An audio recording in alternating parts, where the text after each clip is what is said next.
ভোর থেকেই থেমে থেমে হচ্ছে বৃষ্টি। দুপুর পর্যন্ত রাজধানী ঢাকা এবং আশেপাশের এলাকায় ভ্যাপসা গরমের সঙ্গে বৃষ্টির আভাস দিয়েছে আবহাওয়া অধিদপ্তর। আবহাওয়া অধিদপ্তর থেকে জানানো হয়েছে, আজ দিনের প্রথমার্ধে রাজধানী ঢাকা ও আশেপাশের এলাকায় আংশিক মেঘলা থেকে অস্থায়ীভাবে মেঘলা আকাশ বিরাজ করতে পারে এবং হালকা বৃষ্টি হতে পারে।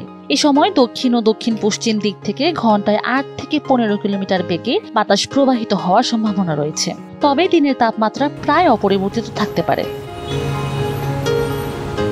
পূর্বাভাসের তথ্য অনুযায়ী আজ সকাল ৬টায় ঢাকার তাপমাত্রা রেকর্ড করা হয়েছে ২৭.৬ ডিগ্রি সেলসিয়াস। আর্দ্রতা ছিল ৮৭%। আর গতকাল সর্বোচ্চ তাপমাত্রা ছিল ৩৩ ডিগ্রি সেলসিয়াস।